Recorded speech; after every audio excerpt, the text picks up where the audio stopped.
Hi friends, welcome back to our channel. Friends, నా పరిస్థితి చూడండి, నా వాళ్ళని చూడండి ఎట్లా ఉందో. 3 days కూడా హైదరాబాద్లో ఉండిపోయాను కదా. అసలు ఎలా ఉందంటే అలా ఉంది నా వాతావరణం. బట్టలు అయితే మట్టిగా అయిపోయినాయి.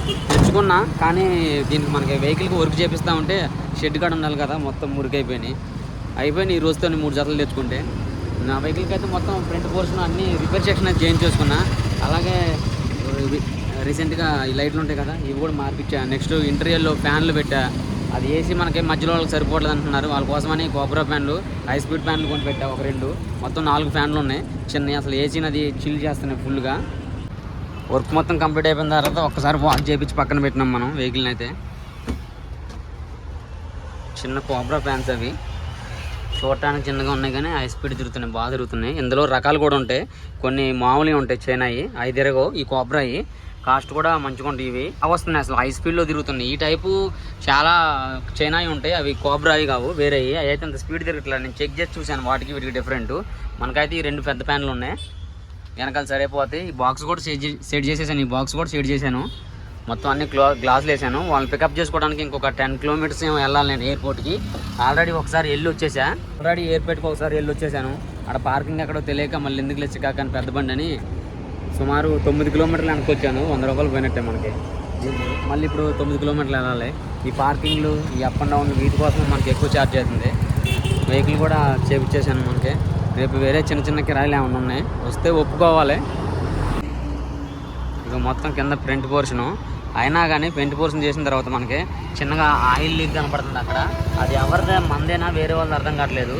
చూడండి, పోర్షన్ మొత్తం కొట్టది. ఆయిల్ మందా లేకుంటే ఇంతకు ముందు ఉన్న బండిగా అర్థం కావట్లేదు నాకు. ఇదైతే మందే, పవర్ స్టీరింగ్ ఆయిల్. ఆ ఆయిల్ వచ్చేసి మరి ఇంతవరకు ఇంకో చుక్క కూడా కాలేదు.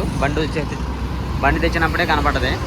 మా వెనక చూడండి ఎన్ని బండ్లు పెట్టారో, చాలా ఉన్నాయి. ఇదివరకు అయితే ఇందాక దాకా అది పొడుగున ఉన్నాయి. ఎయిర్పోర్ట్ నుంచి చాలా వెహికల్స్ వచ్చి ఇక్కడ డ్రాప్ చేసి వెళ్తున్నారు. మన వెహికల్లోకి అయితే ఒక పర్ఫ్యూమ్ కొన్నా. ఇందులో చాలా తక్కువ ఉంది, అసలు దాన్ని యూజ్ చేశారేమో అనుకుంటున్నాను నేను. కానీ స్మెల్ బాగుంది. ఫర్ హోమ్ అంట, రూమ్ ఫ్రెషనర్. ఏదైతే ఏమైందిలే, హోమ్కి అయితే మన వెహికల్లోకి అయితే కొడితే స్మెల్ వస్తుంది కదా, సరిపోద్దిలే, పర్లేదు. స్మెల్ అయితే చాలా బాగుంది. ఫ్రెండ్స్, ఎయిర్పోర్ట్ రోడ్కి అయితే వచ్చేసాను. ఇది మొత్తం 1 way, 9 kilometers ఇలా 1 wayనే ఉంది. మనం ఏడన్నా కట్టడానికి కుదరదు, రిటర్న్ వెళ్ళిపోదాం అని చెప్పేసి బ్యాక్ అవ్వడానికి కూడా కుదరదు. కంటిన్యూషన్గా ఇలానే ఉంది. 9 kilometers ఉంది. 9 అంటే 7 kilometers వరకు అయితే ఎగ్జాక్ట్గా ఉంది. నాకు రీడింగ్ వేసుకుని వచ్చింది. నేను ఇంకా 9 kilometers ఉంటుందేమో అనుకుంటున్నాను, ఇంకా పైనుంచి వచ్చాను కాబట్టి. కంటిన్యూషన్గా ఇవే చెట్లు, ఇదే డివైడర్, ఇదే రోడ్డు. మధ్యలో అసలు పార్కింగ్ లేదు, ఏం లేదు, ఆగడానికి లేదు. ఇవన్నీ గుంటలు. ఎక్కడైనా పార్కింగ్ ఆఫ్ చేస్తే 1000 రూపాయలు పైన అంట. అసలు వీటికి ఎక్కడ పార్కింగ్ ఉందో. మన వాళ్ళు వచ్చారు, ఇప్పుడే దిగానని చెప్పారు. స్పీడ్ లిమిట్ అంటే 80. మనం ఆడబోతాం. ఫ్రెండ్స్, మేము వచ్చేసి తల్లారి దగ్గరికి అయితే రీచ్ అయిపోయాం. ఇక్కడ మట్టమ్మ హోటల్ అని చాలా ఫేమస్. ఈ హోటల్లో అయితే కర్రీస్ తీసుకోవడం కోసం మన వాళ్ళు అయితే మన వెహికల్లో ఉన్న కస్టమర్స్ అయితే ఆఫ్ చేశారు. ఇప్పుడు టైం వచ్చేసి 2 అవుతుంది.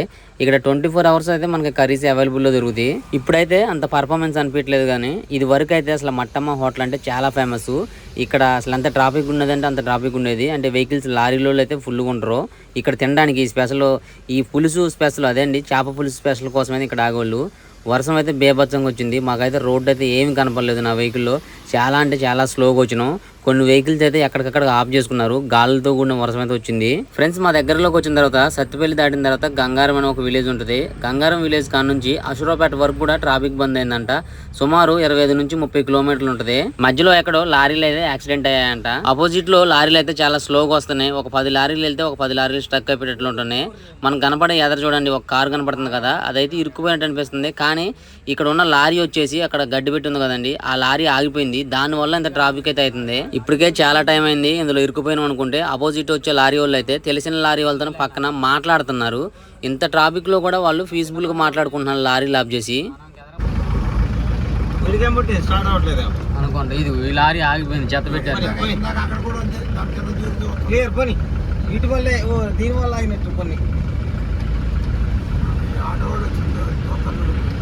దూరుతురు ఆగరేం కాదు, జమ్మ దూరేస్తారు. ఫ్రెండ్స్, ఈ లొకేషన్ వచ్చేసి యాక్సిడెంటల్ స్పాట్. ఇక్కడైతే చాలా వరకు అయితే యాక్సిడెంట్ అవుతూ ఉంటాయి. ఇది మొత్తం డౌన్, నెక్స్ట్ టర్నింగ్ లో డౌన్ ఉంటుంది. అపోజిట్ వచ్చే వెహికల్స్ కనపడకపోవచ్చు, అందుకని ఇక్కడ యాక్సిడెంట్ అవుతూ ఉంటాయి. ఆల్రెడీ అక్కడ ఒక ఐసర్ అయితే యాక్సిడెంట్ అయి పడి ఉంటుంది ఆ పక్కన. అది 1 month నుంచి అక్కడే ఉంటుంది. మళ్ళీ సేమ్ స్పాట్ లో అయితే యాక్సిడెంట్ జరిగినట్టుంది. ఈ రోజు అయితే ఖమ్మం టు రాజమండ్రి రూట్ లో చాలా వరకు అయితే యాక్సిడెంట్స్ జరిగినాయి. మేము వచ్చేటప్పుడు వైరాకాడ కూడా కనపడ్డాయి. Car and lorry next auto కూడా చాలా వరకు అయితే ఉన్నాయి. నెక్స్ట్ మళ్ళీ మేము ఇక్కడికి వచ్చిన తర్వాత సత్తుపల్లిలో కూడా సేమ్ ఇదే సిచ్యువేషన్ జరిగింది. ట్రాఫిక్ అయితే చాలా వరకు నిలిచిపోయింది. కొంతమంది ఓపిక అయితే మెచ్చుకోవాలి. ట్రాఫిక్ లో వెళ్ళలేక లారీ వాళ్ళు అయితే పక్క పెట్టి షెల్ఫ్ ఆఫ్ చేసుకుని పడుకున్నారు. అబ్బా చాలా పెద్దగా అయితే జరిగింది ఇక్కడ యాక్సిడెంట్. చూడండి, అటు నుంచి వచ్చే లారీ ఇటు నుంచి వచ్చే లారీ రెండు గుద్దుకుంటే ఇక్కడ నుంచి తీసి పక్కన పెట్టారు. నుజ్జు అయిపోయింది. నాకు తెలిసి డ్రైవర్స్ కూడా సేఫ్ గా ఉండే అవకాశం అయితే లేదు. ఎందుకంటే రెండు కూడా డ్రైవర్ సైడ్ క్యాబిన్ గుజ్జు అయిపోయినాయి. చూడండి, మొత్తం బ్యాక్ వరకు వెళ్ళిపోయినాయి. అసలు అందులో నుంచి బయటకు తీయడానికి కూడా చాలా కష్టమే. నాకు తెలిసి అయితే అట్లా ఇరుక్కుపోయి ఉంటారు. నైట్ టైంలో 11 కి అలా జరిగిందంట ఈ యాక్సిడెంట్. అయితే పోలీసు వాళ్ళు క్రేన్ పెట్టి తీసుకొచ్చి ఈ వెహికల్స్ అయితే పక్క దోశారు. అయినా కానీ అసలు చాలా వరకు కూడా ట్రాఫిక్ అలాగే నిలిచిపోయింది. అన్న ఏడొకటి అయింది అన్న, ఏడొకటి అయింది. అవునా? అది జస్ట్ ఇప్పుడే అయినట్టుంది అది.